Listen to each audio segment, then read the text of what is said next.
नमस्कार दोस्तों, एक बार फिर से स्वागत है आप सभी का आपके अपने YouTube channel maths by Gajendra Singh पर। दोस्तों, एनटीपीसी प्रीवियस ईयर के जो सवाल हम कर रहे थे, इन्हीं सवालों को आगे नए भाग के साथ सॉल्व कर रहे हैं। यह वीडियो रेलवे के जो तैयारी कर रहे हैं उन सभी साथियों के लिए भी रहेगा और इसके साथ साथ एसएससी बैंक वालों के लिए भी रहेगा। मतलब जिस भी एग्ज़ाम में मैथ्स आ रही है, उन सभी एग्ज़ाम के प्रीवियस ईयर के सवाल जो बनेंगे या जो पहले से मौजूद है, उन सवालों के सॉल्यूशन हम इस सीरीज़ के साथ साथ करते रहेंगे। जब रेलवे एनटीपीसी का सवाल प्रीवियस ईयर के ख़त्म हो जाएंगे, उसके बाद हम और एसएससी के, बैंक के और भी जो कई एग्ज़ाम हैं, उन एग्ज़ामों के सवाल लेते रहेंगे। एक सीरीज़ में हम जो राजस्थान की जितनी भी प्रीवियस ईयर के सवाल लेंगे, सभी मतलब जितने भी एग्ज़ाम हुए हैं उन सभी एग्ज़ामों के मैथ्स के सवाल लेंगे और उन सवालों का क्या करेंगे, यहाँ पे वीडियो सॉल्यूशन आपको मिल जाएगा। तो अगर आप चैनल पर नए हैं तो चैनल को सब्सक्राइब कर लीजिएगा और आपका जो भी साथी तैयारी कर रहे हैं उसके साथ भी चैनल को शेयर कर दीजिएगा।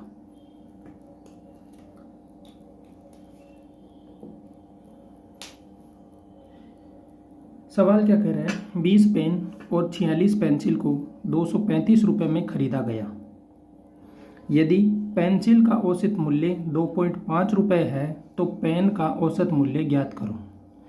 मतलब उस दुकानदार ने पहले 20 पेन और 46 पेंसिल 235 रुपये में खरीदे।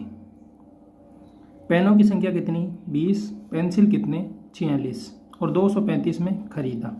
यदि पेंसिल का औसत मूल्य कितना है, 2.5, तो एक पेंसिल का मूल्य क्या है, औसत मूल्य का मतलब हो गया कि एक पेंसिल का मूल्य जो क्या है 2.5 रुपये। तो 46 पेंसिल उसने खरीदी, तो 46 पेंसिलों का मूल्य आपको निकालना है, तो होगा 46 × 2.5। अब गुणा करेंगे तो 2.5 को गुणा करने पर आपको पता होगा, या हम आसानी से गुणा करने के लिए क्या करेंगे, इस पहले 2 से गुणा कर देंगे। 2 से गुणा करेंगे तो देखो 46 का डबल। अगर आपको 46 के डबल में प्रॉब्लम आ रही है तो इसे मान लो 50, या 45 मान ले, 45 का डबल 90, और फिर एक बचेगा, एक का डबल 92। तो ये हो गया 92, तो हो गया कब तक, 2 से गुणा करने पर। अब किससे करना है, 0.5 से, तो इसको जोड़ देंगे। 0.5 को जोड़ेंगे तो क्या होगा, 46 का आधा करना है, तो 46 का आधा क्या होगा, 23। इन दोनों को जोड़ दो तो 2 और 3 5, 9 और 2 11, मतलब 115 रुपये की तो आपने क्या खरीदी थी, पेंसिलें खरीदी थी। जब 115 रुपये की आपके पास पेंसिलें हैं टोटल, तो अब पेन कितने रुपए के खरीदे आपने, तो पेन खरीदे आपने कुल, तो आपने 235 रुपये का सामान खरीदा था, तो 235 रुपये में से आपने 115 रुपये की इसमें खरीदी है पेंसिल। 235 में से 115 की आपने पेंसिल खरीदी है, तो इसको हम क्या करेंगे, माइनस। जब इनको माइनस करेंगे तो हमारे पास क्या वैल्यू आएगी कि हमने कितने रुपए के पेन खरीदे। तो पेन खरीदने के लिए देखो माइनस करेंगे तो 5 से 5 गया 0, 3 में से 1 गया 2 और 2 में से 1 गया 1, मतलब 120 रुपये के आपने पेन खरीदे। अब वापस से सवाल की तरफ बढ़ते हैं। सवाल कह रहा है कि 20 पेन खरीदे, तो 20 पेन का मूल्य आपके पास क्या है, 120 रुपये। यहाँ से आपको औसत निकालो या एक पेन का मूल्य निकालो, तो एक पेन का मूल्य, या मैं कह सकता हूँ औसत मूल्य पेन का क्या होगा, पेन का औसत मूल्य होगा 120/20। 0 से 0 कैंसिल, 2 से 12 गया 6 बार, तो 6 रुपये का एक पेन आपको होगा। तो उसने पेन की रेट क्या खरीदी, 6 रुपये पर पेन के दिए और पेंसिल के 2.5 रुपये दिए। तो राइट ऑप्शन क्या हो गया, राइट ऑप्शन आ गया अपना ए। जब इस टाइप का सवाल हो तो हमें पहले क्या करना है, जिसका मूल्य दे रखा हो उन सभी का मूल्य निकाल लेना। जैसे यहाँ पेंसिल का मूल्य उसने कहा 2.5 है। जब पेंसिल का मूल्य 2.5 है तो मैंने 46 पेंसिल खरीदी, तो मुझे 46 पेंसिल का मूल्य निकालना पड़ेगा। मैंने 46 पेंसिल का मूल्य निकाला और मूल्य आया 115 रुपये। अब मुझे पता है कि मैं कुल 235 रुपये दे के आया हूँ, उसमें से 115 रुपये की तो पेंसिलें मैंने ली है। जब 115 रुपये की पेंसिलें हो गई तो इसके बाद मैंने देखा कि मैंने पेन कितने रुपए के खरीदे, तो मैंने 235 में से 115 माइनस किया और पेन कितना मिला, 120 रुपये।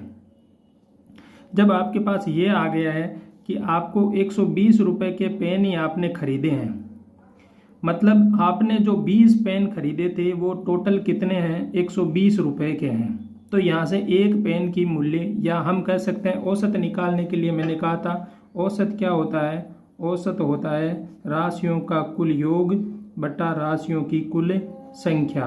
तो यहाँ से आपको क्या मिलेगा, संख्या कितनी है 20 और इनका कुल रुपए कितने दिए 120। तो एक पेन का मूल्य या औसत पेन का मूल्य कितना आ गया, 6 रुपये पर पेन। ठीक है, नेक्स्ट सवाल की तरफ चलते हैं। ट्रिग्नोमेट्री का सवाल, मैंने कहा था इस टाइप का सवाल हर एक पेपर में एक ना एक सवाल 100% पूछा जा रहा है, 100% पूछा जा रहा है। याद रखना, स्टार मार्क लगा लेना। मैंने कहा था हमें इसमें एक फॉर्मूला याद रखना है, वो क्या था, लाल बट्टा कक्का। इस फॉर्मूले को मैं बार बार लिख भी रहा हूँ, हर एक क्वेश्चन के साथ लिख रहा हूँ, जिससे आपको ये याद हो जाए और आपको पता है कि एक क्वेश्चन 100% इसका आ रहा है हर एक एग्जाम में। तो रेलवे के सभी एग्जाम में आ रहा है, तो हमें इसको क्या करना है, पूर्णतया तैयार कर लेना है। पहला फॉर्मूला साइन के लिए, दूसरा फॉर्मूला कोस के लिए, तीसरा फॉर्मूला टेन के लिए, और इनका उल्टा, ये कोट के लिए, ये सेक के लिए और ये कोसेक के लिए। फॉर्मूला याद हो जाएगा, नहीं तो आपको ये फॉर्मूला तो 100% याद करना ही है। याद रखना, लाल बट्टा कक्का। साइन की वैल्यू क्या, लंब बटे कर्ण। यहाँ से साइन थीटा जो लंब बटे कर्ण है इसका मान आ रहा है 40/41। कर्ण की वैल्यू है, लंब की वैल्यू है, आधार की वैल्यू निकालनी है। स्पीडली निकालना सीख गए होंगे अब तो। क्या करना होता है, अंडररूट कर्ण का स्क्वायर माइनस लंब का स्क्वायर। 41 का स्क्वायर करेंगे, स्क्वायर कैसे करेंगे, पहले इसका स्क्वायर 1, इन दोनों का गुणा 4, 4 दूनी 8 और इसका स्क्वायर 16। तो 41 का स्क्वायर क्या आएगा, 1681 माइनस 40 का स्क्वायर 1600। तो यहाँ से मेरे पास ए की वैल्यू क्या आ रही है, अंडररूट 81 का क्या हो जाएगा 9। तो ये ए की वैल्यू क्या आ गई 9। एक पाइथागोरियन ट्रिक आप और याद कर सकते हो, 9, 40, 41, ये भी याद कर लेना। जैसे जैसे आ रहे हैं आप इनको लिख लेना एक साइड में या एक अलग पेज पे लिख लेना, तो आप इन्हें याद कर लेना। 9, 40, 41 हो गया। यहाँ से कोट की वैल्यू चाहिए, तो कोट का मान क्या, आधार बटे लंब। तो कोट थीटा बराबर क्या होगा, आधार बटे लंब। आधार कितना है 9 और लंब कितना है आपके पास 40। तो फाइनल आंसर क्या मिल गया, 9/40। यह फॉर्मूला स्टार मार्क करके लिख रहा हूँ, आपको जल्दी याद कर लेना है। इसको आपको कंपलसरी या ज़रूर याद करना है। दूसरी बात, हो सकता है तो पाइथागोरियन ट्रिक भी आप याद कर लेना।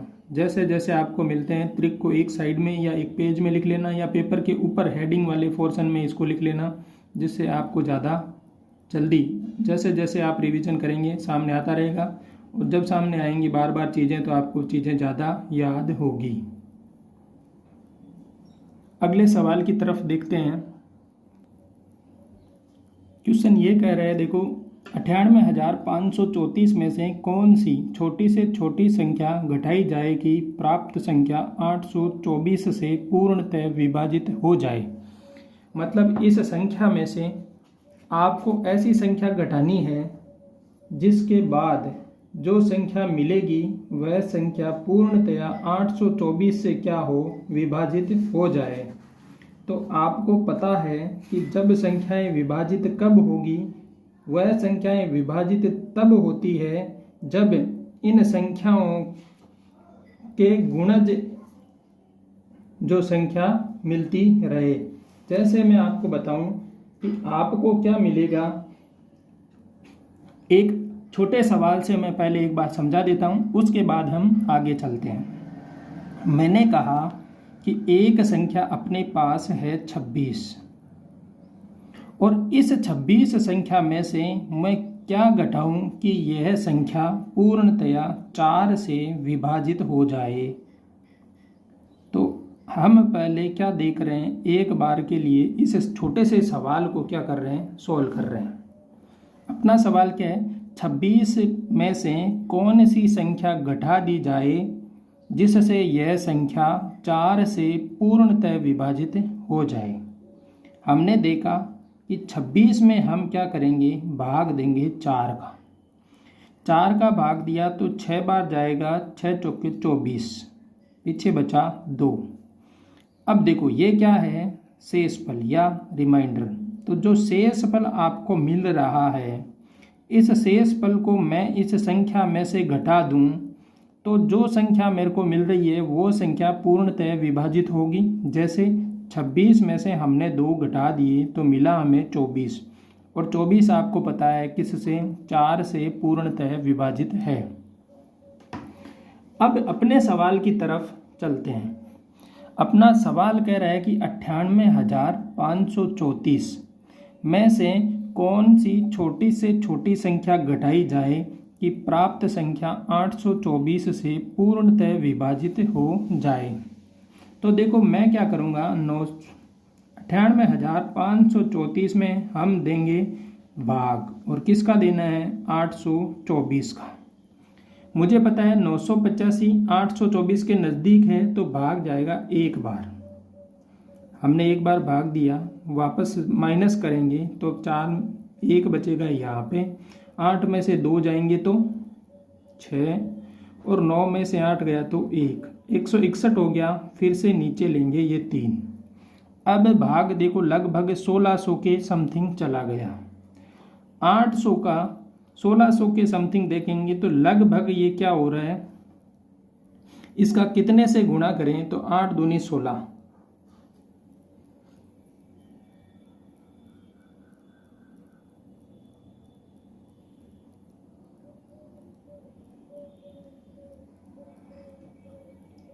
दो गुना के समथिंग हो गया है। तो हम एक बार सोचते हैं कि 2 गुना करेंगे तो ये 1613 है, और 1613 है मतलब 24 का डबल होना चाहिए, लेकिन है नहीं अपने पास, तो भाग एक बार जाएगा। फिर से लिखेंगे 824, भाग एक बार गया तो माइनस करोगे आप तो 13 में से 4 गए तो 9, यहाँ वापस देगा तो 3, 11 में से 3 गए तो 8, फिर से देगा तो ये हो गया 9, और 16 में से 9 जाएंगे तो 7, 700 गुण 90। फिर से ये 4 नीचे उतारेंगे। अब देखो वैल्यू आ गई है 7894। ये 800 के समथिंग हम कह रहे हैं 8000 के नज़दीक पहुंच रही है, मतलब यहाँ से 8, 9 या 10 बार भाग जाएगा। 10 बार तो नहीं जाएगा क्योंकि 8240 होने पर 10 बार भाग जाता, लेकिन 10 बार नहीं जाएगा। तो भाग कितनी बार जाएगा, हो सकता है 9 बार या हो सकता है 8 बार। एक बार के लिए 9 से गुणा कर लेते हैं। 824 को आप 9 से गुणा करो, 4 ने 36, 3 9 दूनी 18 और 3 21, 7 की 2 9 72 और 2 74, तो 7416। ये 9 बार भाग जाने के बाद बचा 14 में से 6 गए तो 8, फिर से दिया 2, 9 में से 2 गए तो 7, और 8 में से 4 गए तो 4, 478 बच रहा है, भाग गया 9 बार। ये इससे छोटा है मतलब भाग 9 बार ही जाएगा। अब देखो ये जो 824 है, इनको इस संख्या से भाग देने पर शेषफल क्या बच रहा है, 478। मैं कहूँ ये शेषफल नहीं बचे, इसके लिए क्या करूँ, मैं इस संख्या से इनको घटा दूँ। जब इनको हम घटा देंगे जो प्राप्त होगी संख्या वो 824 से विभाजित होगी। तो छोटी से छोटी संख्या क्या मिल गई अपने को, 478। अगर हम 478 को घटा देते हैं तो ये संख्या जो मिलेगी वो किस से मिलेगी, 824 से पूर्णतः विभाजित होगी। ध्यान रखना, पूर्णतः विभाजित पूछ रहा है तो जो संख्या दे रखी है इसका भाग दे दें, जो रिमाइंडर आता है उसे उस संख्या से घटाने के बाद वह संख्या पूर्णतः विभाजित होगी। तो हमें क्या निकालना है, रिमाइंडर निकालना है। अगला सवाल क्या कह रहा है कि √5 की वैल्यू आपको दे रखी है 2.236 है, तो √5/2 है। एक सिंपल सा सवाल है जिसमें आपको √5 की वैल्यू उसने पहले दे दी है और सिर्फ इसमें 2 से भाग देना है। बहुत ही आसान सा सवाल है। कैसे, √5 की जगह हम क्या रखेंगे, 2.236/2। इससे भाग देंगे तो देखो 2 का भाग 2 में एक बार, फिर से लगेगा पॉइंट, फिर से 2 का भाग 2 में एक बार, 2 का भाग 3 में एक बार, फिर से बचा एक शेषफल, 1 और 6 हो गए 16, 2 का भाग 16 में गया 8 बार। फाइनल आंसर आपको मिल रहा है 1.118। बी ऑप्शन आपका राइट हो जाएगा। बहुत ही आसान सा सवाल है। हो सकता है इस पे √5, √7, √15 जो भी हो, अगर आपको रूट की वैल्यू दे रखी हो सवाल में तो आपको कुछ नहीं करना, सीधा भाग देना है। पॉइंटों की संख्या में भाग देने के लिए, या हो सकता है आपको पॉइंट में दिक्कत आती हो तो पहले पॉइंट हटा के आप यहाँ पर क्या कर सकते हो, 1000 नीचे रख सकते हो। अब आसानी से आपको 2 का भाग दे देना है, फिर 3 के बाद पॉइंट वापस लगा देना है। दोनों मेथड है, सीधा दे सकते हो सबसे बेस्ट, नहीं दे सकते हो तो आप पॉइंट हटा दो, हटाने के बाद फिर से वापस पॉइंट लगा देना है। अगले सवाल की तरफ चलते हैं। सवाल फिर से वही है, एक छोटी से छोटी संख्या ज्ञात करो जो 6, 8, 12 और 16 से पूर्णतः विभाजित हो जाए। पिछले सवाल में ये कहा था कि एक संख्या उसने दे दी थी और देने के बाद उसने कहा था कि ये 824 से विभाजित हो, इसके लिए इसमें से कौन सी छोटी से छोटी संख्या घटा दें। इस बार कह रहा है कि छोटी से छोटी संख्या ज्ञात करो जो 6, 8, 12, 16 से पूर्णतः विभाजित हो। मतलब ऐसी संख्या होगी जिसमें इन सभी का भाग पूरा पूरा जाता हो। मैंने कहा था जब छोटी से छोटी संख्या की बात आती हो और 2-3 संख्याएं दे रखी हो तो हमें सबसे पहले एलसीएम निकालना है, और एलसीएम निकालना है, वही एलसीएम क्या होगा, वह छोटी से छोटी संख्या होगी जो इन संख्याओं से विभाजित होगी। तो हम पहले क्या कर रहे हैं, एलसीएम निकाल लेते हैं किसका, 6, 8, 12 और 16 का। भाग दो 2 से तो 3 बार, 4 बार, 6 बार, 8 बार। फिर से 2 से भाग, 3 का 3, 2 बार, 3 बार, 4 बार। एक बार और 2 से भाग देंगे, 3 का 3, 1 बार, 3 बार, 2 बार। अब देंगे 3 से भाग तो 1 बार, 1 बार, 1 बार, और ये यहाँ से क्या रह गया, 2। तो हमारे पास एलसीएम क्या आया, 2 × 2 × 2, 3 बार ये, 1 बार ये, × 2 और 1 ये 3। गुणा कर दो, 3 दूनी 6, 6 दूनी 12, 12 दूना 24 और 24 दूना 48। तो वह छोटी से छोटी संख्या क्या होगी जिसमें 6 का भाग जाता है, 8 का भी जाता है, 12 का भी जाता है और 16 का भी भाग जाता है। तो फाइनल आंसर क्या मिल गया अपने को, 48। राइट ऑप्शन देख लेते हैं। अगर आप एलसीएम नहीं निकालते हो तो बाई ऑप्शन भी आपको चेक कर लेना है। देखो 24 में 6 से जाता है, 8 का जाता है, 12 का भी जाता है, लेकिन 16 से भाग नहीं जाता। 64 की बात करेंगे तो 16 चौके 64, 12 का भी भाग नहीं जाता है, 8 का भी, 8 × 64 जाता है, 6 का भी नहीं जाता है।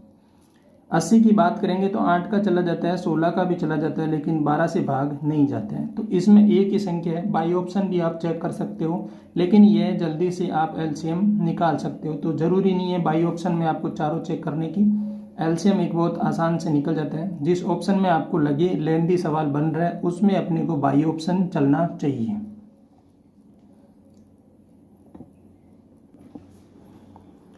अगला सवाल ये कह रहा है, देखो 44 √3 वर्ग यूनिट के क्षेत्रफल वाले एक समत्रिभुज के लिए उसके अंतःवृत्त और प्रवृत्त की त्रिज्याओं का अनुपात क्या होता है। दोस्तों मैंने कहा था इस सवाल को आप रट लेना। क्यों रट लेना? क्योंकि इस सवाल में अनुपात जब वो पूछा जा रहा है तो ऊपर की चीज़ों का कोई मतलब नहीं है। हमें यह ध्यान रखना है कि समभुज त्रिभुज के लिए उसकी अंतःवृत्त त्रिज्या और परिवृत्त त्रिज्या का अनुपात हमेशा 1:2 होता है। उसकी भुजा की लंबाई चाहे कुछ भी हो, उसकी भुजा की लंबाई से कोई फर्क नहीं पड़ता त्रिज्याओं के अनुपात में। जब त्रिज्याओं के मान की बात की जाती हो तो आप मान अलग अलग निकालना होगा, हमें भुजा भी ज़रूरत रहेगी। लेकिन जब अनुपात पूछ रहा है तो अंतःवृत्त और परिवृत्त की त्रिज्या का हमेशा अनुपात 1:2 होता है। कैसे? देखो ये समबाहु त्रिभुज होगा और समबाहु त्रिभुज का हमें पता है कि समबाहु त्रिभुज की तीनों माध्यिकाएं समान और केंद्रक से क्या करती है? गुजरती है। जब समबाहु त्रिभुज की तीनों माध्यिकाएं समान होती है और केंद्रक से गुजरती है तो यह आपको पता होगा कि समबाहु त्रिभुज में केंद्रक माध्यिका को 2:1 में विभाजित करता है। पहली बात, माध्यिका को केंद्रक 2:1 में विभाजित करता है। 2 अनुपात कौन सा? 2 किस तरफ होगी? शीर्ष की तरफ। अब माध्यिका का अनुपात 2:1 है, ध्यान रखना, और त्रिज्याओं का अनुपात 1:2 मिलेगा। कैसे? अंतःवृत्त की त्रिज्या ये वाली होगी क्योंकि अंदर की तरफ एक वृत्त बनेगा और इस वृत्त की त्रिज्या कौन सी होगी? यह, मतलब एक भाग वाली त्रिज्या कौन सी है? अंतःवृत्त की। तो अंतःवृत्त की त्रिज्या आ गई 1, और परिवृत्त की त्रिज्या कौन सी होगी? जो शीर्ष से गुजर रहा है, तो शीर्ष से गुजरने पर परिवृत्त की त्रिज्या होगी ये 2 भाग वाली। तो परिवृत्त की त्रिज्या 2 भाग वाली और अंतःवृत्त की त्रिज्या 1 भाग वाली। तो अंतःवृत्त और परिवृत्त का अनुपात 1:2। माध्यिका किस अनुपात में विभाजित करती है? 2:1 के अनुपात में विभाजित करती है। समबाहु त्रिभुज के लिए लंब केंद्र, परिकेंद्र, अंतःकेंद्र, केंद्रक यह सब एक ही बिंदु पर होते हैं। तो हमें 1/2 याद रखना है। यहाँ से अगर समद्विबाहु त्रिभुज की मैं कहूँ कि क्षेत्रफल क्या होगा तो वह क्षेत्रफल भी आपको याद रख लेना है। नहीं तो देखो माध्यिका की बात करेंगे, ये माध्यिका आती है सीधी, ये भुजा सब ए है, तो यह भुजा भी a/2 हो जाएगी क्योंकि माध्यिका मध्य बिंदु से आती है और माध्यिका मध्य बिंदु से आती है और ये 90 डिग्री का कोण है। तो आपके पास कर्ण की वैल्यू क्या है? a, आधार की वैल्यू है a/2। तो कर्ण और आधार को हम क्या करेंगे? इससे हम लंब निकाल लेंगे। तो लंब की वैल्यू क्या? कर्ण का स्क्वायर माइनस आधार का स्क्वायर, और यह वैल्यू क्या मिलेगी? यह वैल्यू मिल रही है आपको √3a/2। यह मिल गया लंब। क्षेत्रफल की बात करेंगे तो क्षेत्रफल क्या होगा? आधार 1/2 इंटू आधार क्या है? ये a, और ऊंचाई कितनी आ गई जो लंब में होगी? तो ये √3a/2। यहाँ से क्षेत्रफल का फॉर्मूला सीधा निकल के आ रहा है √3a²/4। तो याद रखना समबाहु त्रिभुज का क्षेत्रफल √3/4 भुजा स्क्वायर होता है। ठीक है। अब भुजा की मान a का वैल्यू आपको मिल गई है। a की वैल्यू मिलने के बाद अपने पास क्या आ गई? अब अगर माध्यिका की लंबाई कितनी है? √3a/2। अब यहाँ से मैं परित्रिज्या और अंतःत्रिज्या की भी आपको व्याख्या बता देता हूँ। जब माध्यिका की लंबाई √3a/2 है तो यह वैल्यू कौन सी है? ये पूरी वैल्यू है। तो परिवृत्त अंतःवृत्त की त्रिज्या के लिए मुझे पता है कि पूरी 3 भाग होगी और 3 भाग में से 1 भाग अंतःवृत्त की त्रिज्या है और इसका पूरा भाग कितना? √3a/2। तो अंतःवृत्त की त्रिज्या आ गई √3 से, ये 3 कटेगा √3 टाइम्स, तो a/2/√3 ये होती है अंतःवृत्त की त्रिज्या। परिवृत्त की त्रिज्या के लिए हम क्या करेंगे, मुझे पता है 2 भाग होगा 3 में से, और √3/2a, 2 से 2 कैंसिल, रूट से √3 बार कैंसिल, a/√3 यह होती है परिवृत्त की त्रिज्या a/√3। अंतःवृत्त की त्रिज्या होती है a/√3 का आधा, a/2√3। तो यहाँ से हम अंतःवृत्त बटा परिवृत्त का अनुपात निकालते हैं, तो a/2√3 पूरे में आएगा a/√3। इसे हम सोल्व करेंगे, तो सोल्व करने के बाद देखो a/2√3 as it is into, ये उल्टा हो जाएगा √3/a, √3 से √3, a से a, अनुपात क्या मिल गया 1/2। तो मैंने आपको कहा कि हमें सीधा याद रखना है अंतःवृत्त अपॉन परिवृत्त या इनका अनुपात हमेशा 1/2 आपको मिलेगा।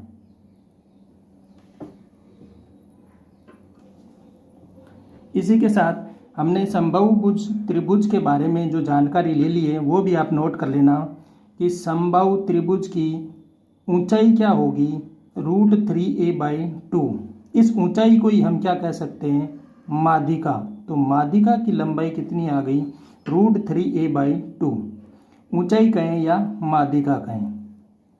एक चीज़ ये अलग से नोट कर लेना, समबाहु त्रिभुज का क्षेत्रफल √3a² ए का मान हम क्या ले रखा है, भुजा होती है ए, क्योंकि हमने भुजा मानी थी ए, तो भुजा आ गई। तो क्षेत्रफल का अलग से फॉर्मूला आ गया √3/4 भुजा स्क्वायर।